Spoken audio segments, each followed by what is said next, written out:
Well, good afternoon, everybody. I'm Ken Middleton, along with my good buddy Jason Portolano. Good to see you. And it's going to be a fun year to wrap up, as the O'Brien Awards aren't that far away. Today, on behalf of Standard Canada, we welcome you to a live announcement of the finalists, something new.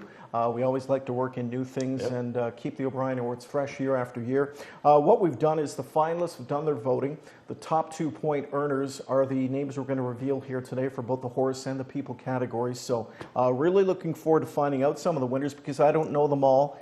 Obviously, don't even know the finalists yet. Right. I'm going to interestingly go through this. That's a better way to do it. Yeah, it is. You're getting right? literally surprised along the way, right? So you want to be surprised. So the way it works, O'Brien Award voters, they include writers and broadcasters from racetracks all over the province, various industry website and publication people, also the racing secretaries, on-air personalities like Jason, and announcers like yours truly all get a chance to vote. Something else is the public. You get a vote as well. There was a poll online. It gave an opportunity for people to send in their votes. So we always want to get everybody involved in such great events like the O'Brien Awards. So voters selected a first and a second place horse in person in each category. Standard Canada will release the voting results the week following the O'Brien Awards. Good on Kathy Wade-Villar and the entire Standard Canada group. This is something that's never been done before. Everybody's all about these gender reveals, right? Is it a boy? Is it a girl? So we're going to have our own little reveal party, and I'm looking forward to this. I'm just happy to be back in my chair here. This feels really good. Yeah, I know. Who says you can't go back home, right? You always can. And speaking of home, I'm starting to feel at home with you in terms of the O'Briens overall. 4th consecutive year that I've been your co-host, and you've done it, what, 16 years in a row? 20 years in a row? I can't remember. Keep up. I find out every year I because can't Kathy even puts keep it up in the with you. script. He'll It's been add a to long it again time. coming up February the 1st, 2020. Yes, 2020. You can be a part of it. Join us if you'd like. It's the same location, the Hilton in Mississauga there, Meadowvale location. We're anxiously awaiting all the finalists. I know them, but Kenny doesn't. But we should mention, this is open to the public as well. It is, so come on out. We're going to lead off with the reveal of the Pacers first of all. First up, we have the finalists for the 2-year-old pacing filly category, and they are Alicorn and Reflect With Me. 2 sensational fillies, starting with Alicorn, owned by the Windermere Stable LLC and Robert Mascara. Chantel Mitchell trains this diminutive daughter of Bettor's Delight, who earned over $500,000 in her freshman year and was driven in every one of her races by Louis-Philippe Roy. She won eliminations at the She's a Great Lady and the Battle of the Bells over at Grand River Raceway. She was 4 for 5 in the Ontario Sire Stakes program, which did include a season-ending score in the OSS Super Final. The other finalist, Reflect With Me, owned by the Brittany Farms along with co-owner Brad Grant. She's trained by Tony Alagna and driven by Andrew McCarthy. This daughter of Captain Treacherous won 5 of 11 races, over $623,000. Stake victories for her included elimination and final of the When You Wish Upon a Star series, the Eternal Cam Nation division, the Champlain Stakes division that she won, and of course, the Pièce de Resistance, the Breeders' Crown. It's Tough It is, way 'cause to you know kick what? it off. Initially, Reflect With Me got here, and she was untouchable and invincible. But then all of a sudden, she started to look more human, if you know what I mean. Alicorn took over the local bragging rights, and I'm all for the vertically challenged. So she's not big in stature, but her heart is huge. And then, yeah, Reflect With Me, you're right. She got the punctual victory at the end of the year at the Breeders' Crown. So going to be interesting. One of the real good feel-good stories this year. Chantel Mitchell, of course, Oh, was 100%. one of the trainers affected in that tragic barn fire at Classy Lane Stables. And this filly found her way to Chantel's operation, and boom, if anybody deserved a great one, it was her. That was Wish, too. Should mention that one, right? Yes. She helped develop that guy. Of course. Really good job. All right, speaking of guys, now we check in on another juvenile joust. This time it's the 2-year-olds of the male persuasion. And this one, again, you know, horse dominates early, another horse dominates often and late. So it's Captain Midnight and the regally bred Tall Dark Stranger. Captain Treacherous colt, named Captain Midnight, won 6 of 10 and over $385,000, taking top spot in the Dreammaker, Nassagaweya, Champlain, a Metro Elimination, and the International Stallion Stake, owned by Marvin Katz, Kenneth Jacobs, Brad Grant, and Captain Midnight Racing. Tony Alagna doing the play calling, Andrew McCarthy, the regular driver. And how about Tall Dark Stranger? A Bettor's Delight colt out of Precocious Beauty, won 8 of 9 and over $936,000. His stakes victories included the Dreammaker, Ontario Sire Stakes, his Metro Limb and eventual final, the International Stallion Stake, and yes, the Breeders' Crown Championship. His ownership group includes Crawford Farms Racing, I should say. Marvin Katz, Caviar Farms, Howard Taylor, trained by Nancy Johansson, driven by Yannick Gingras. So, Captain Midnight kind of feels like Reflect With Me, right? Just unblemished to start. Yep. You know, kind of battled some of his other teammates for a while there. Got really good, but then Tall Dark Stranger, just one blip on the radar. Yeah, he really took it to a big-time level this year. Big year for Sons and Daughters of Bettor's Delight. Obviously, Brad Grant, you're going to hear his name scattered throughout these O'Brien Awards. He contributes a lot to the game. A local guy, and yeah, you want to see a guy like that have success. Yep. All right. Easy guy to root for, right? He had a big night too, Breeders' Crown, right? Yeah. Yeah, so him and Marvin, and yeah. So yeah, no doubt prominent names in this game. And you know what? Good for them. They fuel this industry, right? So I know a lot of people will say, well, yeah, they got the money to spend. They're still spending it. Yeah. They have the money to spend. Doesn't mean they have to spend it. So we're glad that you guys do. The 3-year-old pacing filly category is next, and the finalists are Boudica and Sunny D, two sensational Ontario sired fillies. Boudica is owned by her breeders, C.E. Lawrence Stable Incorporated and G.A. Lawrence Stable. The daughter of Big Jim, trained by Bill Budd and driven by Jonathan Drury, won 8 races this year and over $417,000. 4 of those wins, Jason, were in the Ontario Sire Stake events, which included the season-ending OSS Super Final. Outstanding year for her. Same can be said for Sunny D. She didn't race as a 2-year-old. We didn't know anything about her, but it was all systems go in the 2019 season as the Sunshine Beach homebred racked up 13 wins, 21 top 3 finishes, and she made just over $600,000. Stake victories for her included a sweep of the SBOA at the start of the year, then on to the Fan Hanover in Grand Circuit action, a couple of Ontario Sire Stake events, and the USS Indianapolis Memorial at Hoosier Park. She's owned by the Robert McIntosh Stables, the CSX Stables, and Al McIntosh Holdings. Bob McIntosh, Hall of Fame trainer, and her regular driver was Trevor Henry. Tough to separate these two gals, so even when you look at them on paper. And they battled head-to-head. Did they? Quite a few times, yeah. And By far the deepest 3-year-old pacing filly division maybe ever in the history of the Ontario Sire Stakes program. 100%, because I know she didn't get to the final, but Powerful Chris is another one that comes to mind. Yeah. She did some really good things as well. But yeah, Sunny D, the beauty of her, didn't race as a juvenile, as talked about. Sometimes, a lot of the times, that patience pays off. You know, just wait. And then, geez, Billy Budd, you know, teaming up with JD, and Jonathan Drury was an integral part of that filly's success. So, yeah, 2 worthy finalists there. And I will say that about Billy Budd's filly. She doesn't mind grinding. She's had some tough trips, as you know, calling them. Yeah. And she just finds a way to get it done. You know, the great thing about the O'Brien Awards is you see people who've been there a bunch of times always make it back, guys like Bob McIntosh. But then you work into the mix guys like Charlie and Gordon Lawrence, bred this filly right on their own farm. They had the chance to obviously watch all of her greatness on the track the last couple of years. What a thrill for those guys. 100%. Nothing wrong with going to the sale No. and picking one. No. But when you can grow them yourself, Yeah.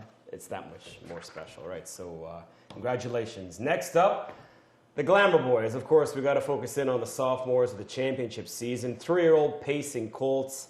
So we know who are going in for the fillies, but what about the guys? Let's get to that right now. Captain Crunch and Century Pharaoh. Captain Crunch, owned by 3 Brothers Stables, Christina Tactor, Rojan Stables, trained by Nancy Johansson. How many times are they going to say Nancy Johansson? Nancy Johansson, yeah. And driven by Scotty Zeron and Yannick Gingras. The Captain Treacherous colt won 6 of 10 and over $1 million.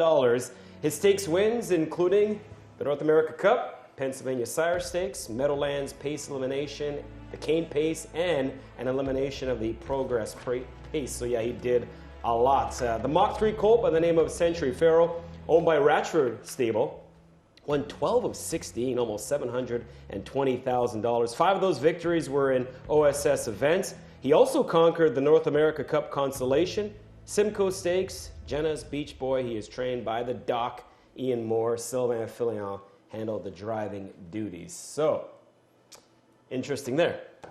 Yeah, it really is interesting. They kind of took 2 different paths. One was strictly Grand Circuit. The other one was provincial Right. and dabbled in the Grand Circuit too. So, yeah, they both had outstanding seasons in their own right. Very tough vote, I'm sure, for the people out there that had to put the pen to paper and come up with a top pick in that category. Yeah, as we like to say, exactly. There are others in there, right? Yeah, in that 3-year-old division. for It was a tough one, but again, no wrong answers. There's a look at who we're working with and the pacing Colts for the guys. All right. In the older pacing mare division, now we shift our attention. The voters selected 2 daughters of Bettor's Delight. Of course, the great Caviar Ally and Double A Mint as this year's finalists. Caviar Ally had another impressive season in 2019, never finishing worse than 3rd while banking almost $760,000 for the Caviar Farms.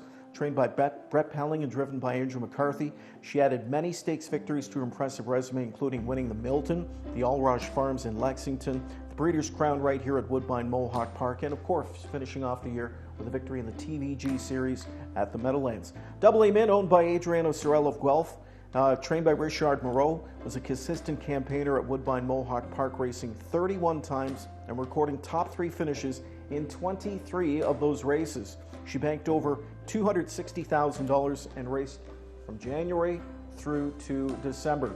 So again, similarities, they both got 4 legs, they both have a tail. Differences is Caviar Ally raced strictly Grand Circuit. Double A Mint, she was the blue-collar worker who was out here from January to December, racing fillies and mares, preferred types, week after week. Even faced the boys a couple times in the preferred ranks. So you've got 2 great mares just coming from 2 different directions in the neighborhood, right? That is the stipulation, by the way.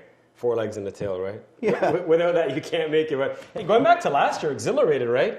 So she was a grinder for Carmen Osceola. That's right. You know, I mean, and you look at Double A Mint, similar profile. I realize some are going to look at Caviar Ally and say, well, role of giant killer, right? Able to knock off Sharton, and without Sharton, it just makes for a better race. Very, very strong at the end of the year was Caviar Ally. Double A Mint, ultra consistent all season long. 2 great mares. You hate to see someone not take home an award in certain categories, and I think that's one of them, right? No losers when you get to this point. Not. The fact that you get nominated, you know, you're what a a winner. thrill. Another good one. Hate to sound like a broken record. Older pacing guys, and we're going to celebrate a couple of champions that are no longer on the track, and that's the way it goes. Both retiring to stud. Lather Up won 8 races and over 100, make that $815,000 with victories in 2 legs and the eventual final of the Graduate. The Franklin Elimination, the Houghton Memorial, the Sam McKee Memorial, and the Dan Patch, the 4-year-old son of I'm Gorgeous, ended his career with a runner-up finish in the Canadian Pacing Derby, owned by the Isles, Gary and Barbara, and George Teague, as well as TaylorMade Stallions. Clyde Francis, the trainer, Montrell Teague, the regular driver. And how about McWicked? Defending champion in this category, reigning horse of the year, owned by Ed James SSG Stables, won 6 of 17 and over $1 million this season with victories in the Garrity, Roll with Joe, Jim Ewart Memorial, Dan Rooney Invite. The 8-year-old son of McCardle has over $5 million in lifetime earnings, making him the richest stallion in harness racing history. Casey Coleman has trained McWicked since 2014, and Brian Sears was his regular driver since late in 2017. Can't forget about David Miller, though, also in the mix there. Had a big win here over Lazarus in the Derby. So it's McWicked and Lather Up. And you know, Lather Up, no, he's not stabled here, but this quickly became his home away from home. Yeah, he was a horse that when you saw his name in the overnight sheet, you wanted to make sure you were near a TV or at the track, because he did something that we didn't see all that often in racing. The speed was just uncanny that this horse had. An unfortunate injury derailed him in mid-season, so we didn't get to see the best of him all season long. He kind of came off the tracks a little bit there in mid-year due to that injury. Whereas McWicked, there wasn't a battle that he didn't put on the gloves and show up for. He didn't win them all, as was the case for the majority last year, but man, oh man, he let you know he was there. I still go back to the Derby, because everybody came to see Lazarus, right? That's right. And who spoiled the party? Yeah. It was him. So, yeah, there was and a bit of redemption, too, though, from McWicked. And the story, the fact that he's able to be, a champion horse so many years apart. Yeah. So good on Casey as well, battling everything and keeping that one together. Yeah, his longevity is something that stands out, right? Exactly. It's almost unheard of. Yeah. So. Foiled again-esque, sort of. Well, yeah, that guy's, Huh? Jeez, yeah. Reminds you. Was he 18 when he retired? Yeah, I think so. 18. He's still looking for fights, though. Wow. Just out in the paddock. Yeah. Right? His new life, yeah. All right, enough about the pace. Want to get your trot on? Yep, let's do it. Let's focus on it. We go to the trotters now. 2-year-old fillies are where we'll take you next. A pair of Hanover-bred fillies are the finalists in this category this year. Let's start with Dip Me Hanover. She won 2 races, which were the Limit Final of the Peaceful Way Stake, and over $307,000 into her bankroll. Congratulations to her owners, the Camelot Stable Incorporated, the Dreamville Stable, and Randy Farms LLC, her trainer Linda Toscano, and driver David Miller. The Cadaver filly, Wine Rack Hanover, scored 3 victories in the Ontario Sire Stakes event she competed in during her 12-race campaign, and she banked over $230,000. She was trained by Richard Nifty Norman, was driven by Sylvain Filion and Trevor Henry, and is owned by the Pinsky Stables and Bridget Jablonski. So 2 exceptional fillies, precocious in their own right, multi-talented, put big bank rolls together. How do you separate them? I don't want to pick favorites, but I will in this category. Okay. I'm going to go with the Hanover filly. Yes. That's all I'm saying. That's like, Yeah. I do like both. So that, you got to walk the line there. For me, I'm sitting right on the fence until we get that answer on February the 1st. No wrong answers going in. What about the guys? Can't wait. Of the Square Gate variety, right? 2-year-old trotting colts. HP Royal Theo is going to battle Port Perry. Let's do this. HP Royal Theo, gelded son of Royalty for Life, won 3 of his 9 races and over $286,000 under the care of trainer Ben Bergeon. His richest payday for owner Claude Hamel and Michel Danfous, that was in the William Wellwood Memorial Final. Louis-Philippe Waugh is the guy that has the reins in his hands when it comes to HP Royal Theo. Other half of this equation, a Cadaver colt by the name of Port Perry. He had 2 top finishes in 7 of his 9 races and earned over $303,000. Driver Bob McClure teamed up with him for 2 of those victories in Ontario Sire Stakes events for Serge Godin's Determination Stable and trainer Luc Blais. Another tough one, buddy. They all are, though. So, I mean... Most of them. Yes, some of them we could maybe lean in a certain direction, but yeah, this one, I will say this. Both horses have me looking forward to next year.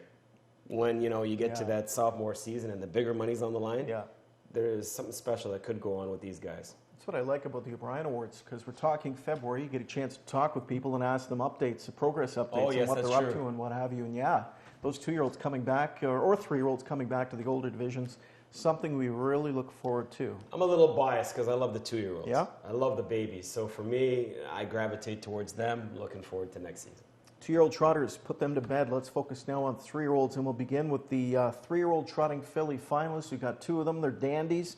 Starting with Evident Beauty, who won 10 of 18 races, over $617,000, with her biggest victory coming in the Elegant Image Stake locally when she overcame post position number 10 to get up for a neck victory. And that's post position 10 on the far outside of the gate that summer. The Trixton filly also added wins in 2 divisions and the final of New Jersey Sire Stakes, the Del Miller.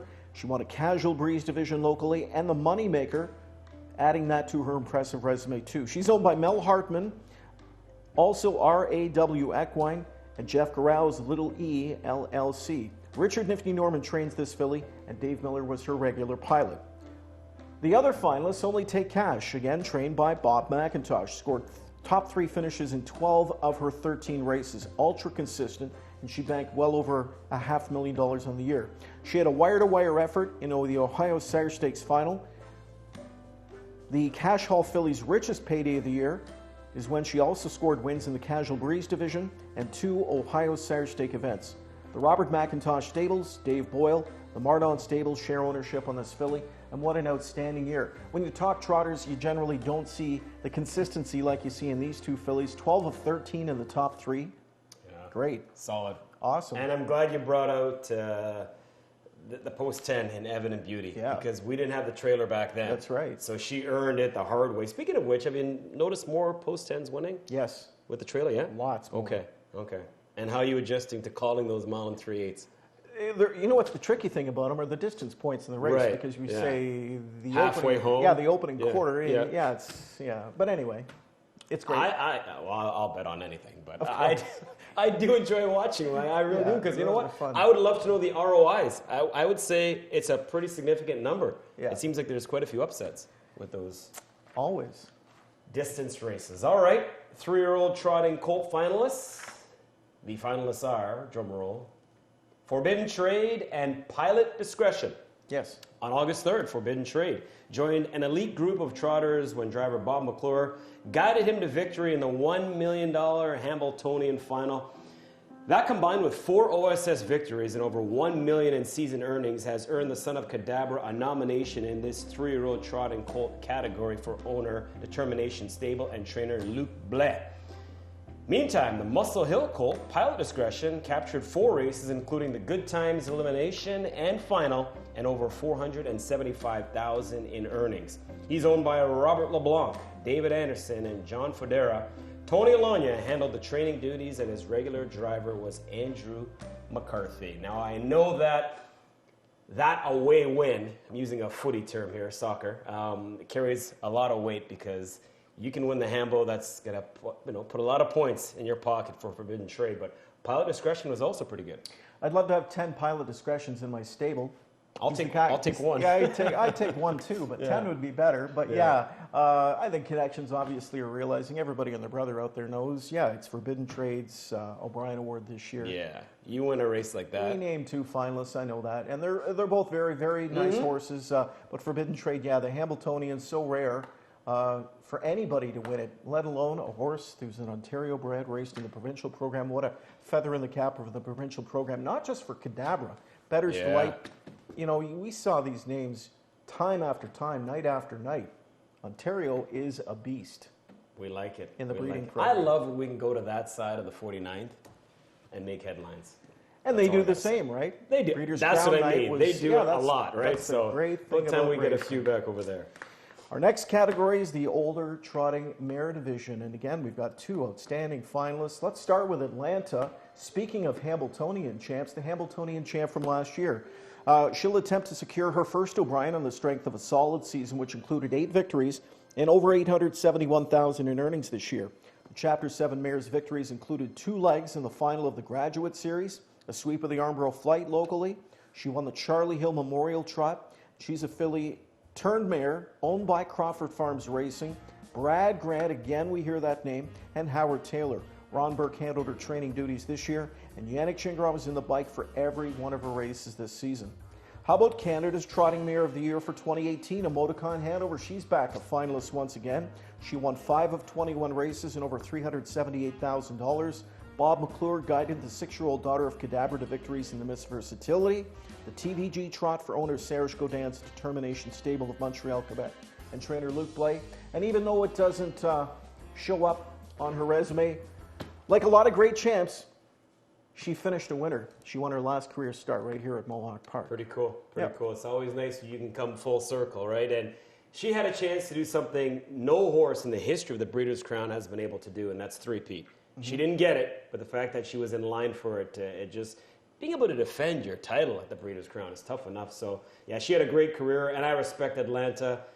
She always shows up, not afraid to battle the boys. We talked about the Hambo victory, so both very worthy of being finalists. Okay, what about the older trotting horse in terms of guys? And a couple horses that did some pretty good things right outside this studio right here on this 7/8 Campbellville Oval. The finalists are Lindy the Great and Musical Rhythm. Lindy the Great, owned by KR Breeding LLC, and Robert Rudolph. A victor of 6 races and almost $269,000, the son of Craze put together a 5-race run that kicked off at Mohawk Park on August 12th and continued right through that victory in the Caesars at Hoosier Park on September the 20th. Trained by Domenico Cecere, driven to victory 4 consecutive times by Louis Philippe Waugh. What about Musical Rhythm? 7 victories. This guy was busy day and night. More on that in a second.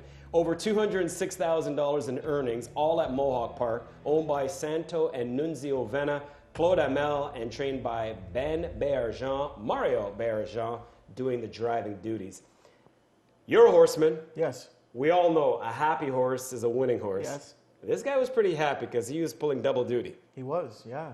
Breeding some mares and racing here at night. Yeah. And some horses can handle that. A bunch of them can't. Right. So he was one of those horses that could. Yeah.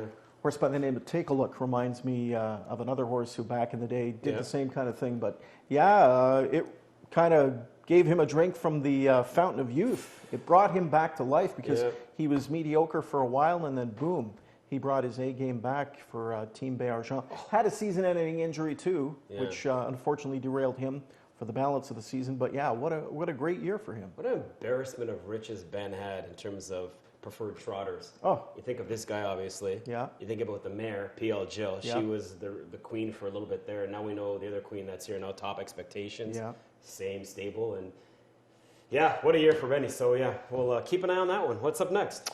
Well, all the finalists for the horse categories are completed. Okay. So they've been announced. Horse of the Year obviously will be one of the divisional winners, and of course that'll be revealed on the night of the O'Brien Awards. You're going to have to tune in or join us in Mississauga that night to find that out. Now we move on to the People Awards, obviously, and the two finalists, first of all, for the 2019 Future Star Award, they are David Kelly, an Alberta native of Truro, Nova Scotia, and Austin Sorey, who's from Montague, PEI, and now calls Guelph, Ontario home. David Kelly drove 101 winners and horses to almost $640,000 in purse earnings in 2019, while training 50 winners and horses to over $250,000 in earnings. He competed at Century Downs, Century Mile, and the Track on 2 in Alberta. As for Austin Sorey, who competed primarily in the Ontario B track circuit, he drove 76 winners and horses to over $390,000 in earnings, while training 5 winners and horses to over $47,000 in earnings. By the way, Austin scored his first ever win right here at Mohawk Park with pacer Bugsy McGuire on December the 7th. So 2 young guys falling into the Future Star Award. Obviously, you see them on a smaller scale right now, but judging by their resumes, who knows? One of these days we'll see them here. Very important award because the future of this game, right? We need the veterans, but you got to look ahead. Yep. And eventually, regardless of the sport, the veterans have to step aside, and we need the younger blood coming up. So Louis Waugh comes to mind as a previous winner of this category. My favorite is Caretaker. By the way, you have up until January 3rd to submit for Caretaker of the Year. We're going to have that again. But yeah, good on these guys for just being nominated, getting to be finalists. So good luck there to Dave as well as Austin. What about the O'Brien Award for Horsemanship? That's where we're going to ship off to next. And the 2 finalists are Mario Béargent and Gilles Barriot. First up, it's the Béargent-Barriot battle. I like it. Mario, one of the top drivers on the Woodbine circuit from 97 through 2015. In 2019, though, he turned his hand over to full-time training duties for the stable.ca and posted some solid results with 17 wins and over $237,000 in earnings. On the driving side, he had 38 winners and over $850,000. Back in 2005, Gilles Barriot won his first O'Brien Award in the horsemanship category. For the next 14 years, he continued to record impressive stats in both the driving and training columns. To date this season, he has trained 40 winners and horses to over $178,000 in purses. And on the driving side, 151 wins and over $435,000. Gilles competes regularly at Red Shores, Charlottetown, and Summerside. It's on the bucket list. I have never been east of Quebec. I've got to do it. I've got to do it. Yeah, I heard it's so majestic. Yeah, you should do it. Yeah, never done it. You know what else it does when you travel there is you get appreciation for the sport, because people out there don't do it for the money. Right. They do it for the love of the game. Yeah. A lot of people do it for the love of the game, but it's a reality check. It reminds you of all the reasons why It's true. we grew up loving this sport. It's a grassroots feel, and Right. it's a whole. You're right. You got to go. It's on the bucket I list. want to go. And in terms of these two guys, the Coin fact toss. that they've been doing what they've been doing for that long a time and still, prominent, that's impressive. Gilles been there, done that, past winner. Mario Béargent, he's got to be tickled that he's an O'Brien Award finalist. Great horseman, great guy. Oh, yeah. Fun guy to talk to. And yeah, he does both. He's scaled back on the driving now. He still shows up here when called on, but guy who likes to get up in the morning and sit behind babies and stuff. He's working for the stable.ca, and a great horseman in his own right. Outstanding. Yeah, I think musical rhythm, key part of that guy's success. That's right. Let's move on. We're talking Armstrong Breeder of the Year award category next. We've got 2 outstanding finalists. The partnership of Al Libfeld and Marvin Katz and the Robert McIntosh stables. 2 of them outstanding in their own right. In 2019, Liebfeld Cats bred horses that won 39 races and earned over $2 million. These 14 starters, which included Millionaire Green Shoe, Soul Strong, Oneriatak Perfetta, one of Jason Portuando's favorite trotters, and Bautista. They averaged over $148,000 in earnings per starter. This partnership won the Breeder Award in 2015, 2016, and 2017. So congratulations on being a finalist again. Horses bred by the Robert McIntosh stables earned over $2.8 million in 2019, led by Sunny D, who's an O'Brien Award finalist, as you heard earlier, a winner of over $600,000. Only Take Cash, another O'Brien Award finalist for Bob this year. And then you factor into the mix horses like Quite a Sight, and that's incredible. Other good top performers which contributed to the 167 wins that Bob had this year as a breeder and over $40,000 in average earnings per starter this year. McIntosh Stables were the Breeder of the Year in 2007, 2010, 2012, and 2014. So a recurring theme here, Jason. Goes without saying, you need breeders, right? Yes. We don't have a game without breeders, so obviously grassroots right up. You need this. I mean, again, you can go to various sales, but you want to keep the local product thriving. Any farmer will tell you, right? They always say grow local, buy local, pick local. So yeah, good stuff. 2 more to go. Indeed. Hopefully you're enjoying this. You're watching history, by the way. We've never had a reveal party like this for the O'Brien Awards with a live mention of the finalists. Jason Portuando and Ken Middleton joining you. Driver of the Year. This one is going to be a lot of fun. The 2019 finalists for this category, Bob McClure, Louis Philippe Waugh. Have you heard that before? Yeah, you're right. Yes. Exactly what we had last year. Yep. Bob McClure having a career best season in the earnings column with more than $5.8 million, and also has made 222 trips to Victory Row. He was a finalist for the Driver of the Year in 2016 and 2018. This past season, he was the regular pilot for 3-year-old O'Brien finalists, Forbidden Trade, Port Perry, plus the older trotting mare, Emoticon Hanover. How about Louis Philippe Waugh, last year's Driver of the Year? He still has the belt around his waist. He's also that Future Star winner, as documented from back in 2016. 291 wins, horses piloted to over $6.1 million in purses. He is the regular reinsman for O'Brien finalists Alicorn, HP Royal Theo, Double A Mint. He also was the driver of Lindy the Great.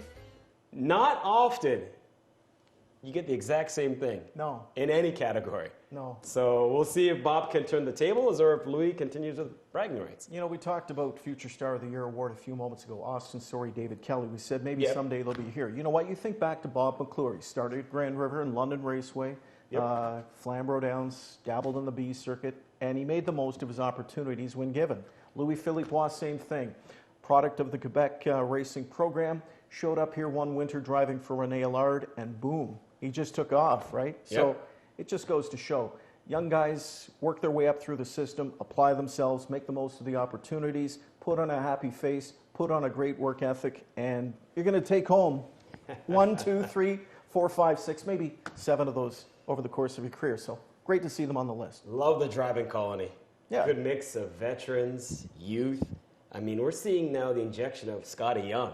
I mean, he was just waiting for me to leave, so then he's got the spotlight. Yeah, no, how good is he driving right now? Make the most of your opportunities. Yeah, just don't go out there and do dumb things. And just race accordingly. And he is. You give these guys credit. That young influence, Colin Kelly, getting more and more opportunities as well. It's going to happen, right? Yeah, it reinvents itself. And interesting to note, you said like a handful of years ago, these guys weren't even here. No. And now they're taking center stage. Here they are. All right, you got the final, for one of them. Yeah.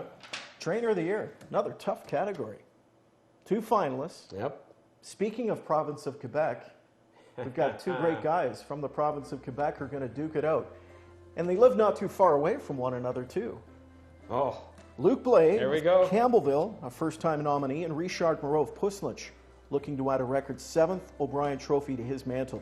Let's start with Luke. Blais is enjoying a career-best season, training horses to 57 victories and over $2.5 million in earnings, including 3 O'Brien finalists, Hambletonian champ Forbidden Trade, older trotting mare finalist Emoticon Hanover, and 2-year-old trotting colt Port Perry. As for conditioner Richard Moreau, he has sent out 280 winners Post-ridden trained horses do over $4.4 million in earnings, including O'Brien Award finalist Double A Mint and top older pacing horse Jimmy Freight. Moreau currently tops the trainer standings in Canadian earnings. So, two guys, talented in their own right. One operating a small stable, producing young horses into great ones, and then you've got another guy. He's got an army of horses, and he fills the race. Yeah.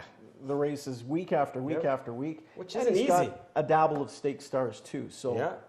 two different guys from two different parts of town, both doing what they love, winning races, and they're both great at it. Pressure packed for both guys. Luke, I know that Serge Godin spends a lot of money for these horses. I get it. But when you spend that much money, you got to deliver, right? If you don't, not a good look. And then for Morrow, I realize people will say, well, he's got the volume. He does. But again, claiming horses, keeping a track of the 7,800 horses he's got on his farm. Okay, maybe not that many, but you know what I mean. It takes a complete team effort. So both guys have done it, like you said, in different ways, but they achieved maximum success. They're very good friends. I wonder if they're going to have a friendly wager. I wonder if they'll have a friendly wager on it. Bragging rights on the line. Yeah, well, you could have thrown another Quebec native in there, Benny Bergeron, right? He had a really good year too. That's the great thing, it's hard. It's hard to be a finalist. So, you know what? Be so thankful that you are a finalist, because there's other people that certainly are worthy of being O'Brien Award finalists that are, on the outside looking in. Yeah, 100%. On behalf of Standardbird Canada, congratulations to all the finalists. I mean, just the fact that you got to this point, job well done. Of course, the caretakers. Can't forget them. There are no Monday to Fridays, 9 to 5s. I mean, you're there 24/7 with these amazing equine athletes. Need to shout them out as well on jobs well done. Once again, up until January 3rd, you have to submit for your Caretaker of the Year awards, and then award. We can only give one, actually. That's right. But we're going to blink, Kenny, and February 1st is going to be here. I just want to carry on with that caretaker thing. So many great caretakers out there. I know trainers are busy. They operate day and night doing, racing and getting them ready in the morning and stuff like that. Yep. But take the time to sit down. When you sit down in your office, you got a free hour, put pen to paper, and think about, one of the top caretakers you've got in your outfit, and make them feel good, because it's a great opportunity to recognize the greatness that they present to the sport. Without them, where would you be, right? So many people relying on these long individuals. Days. Yeah, it's long days for everybody in this business. There's no doubt about it. If you're spending half of your life golfing and you're in this business, you're not successful. That's the way it works, because you got to work day and night. I don't know how they do it. I will say that. And that's a paid work of carrying the buckets. I mean, you think about it, it's a manual labor job. Yeah, it is. It's tough. It's a lot. So congratulations. And more information on the awards, right, you got for us? Yeah, first of all, tickets. Okay. Be sure to check out Standardbird Canada for complete details on all the updates leading up to the O'Brien Awards, because there are going to be future announcements as well. Tickets and information, you can contact Standardbird Canada. There's their number, 905-858-3060. The date to mark down in your calendars, Saturday, February the 1st. And again, the venue, it's a fantastic, beautiful place to be, the Hilton Mississauga Meadowvale. Something else we want to point out is you don't have to be a finalist, you don't have to be a track announcer or an on-air TV personality to show up at the O'Brien Awards. If you live in Timbuktu, we would like to see you too. It's a black tie affair. Come out. Uber. Fans, come out.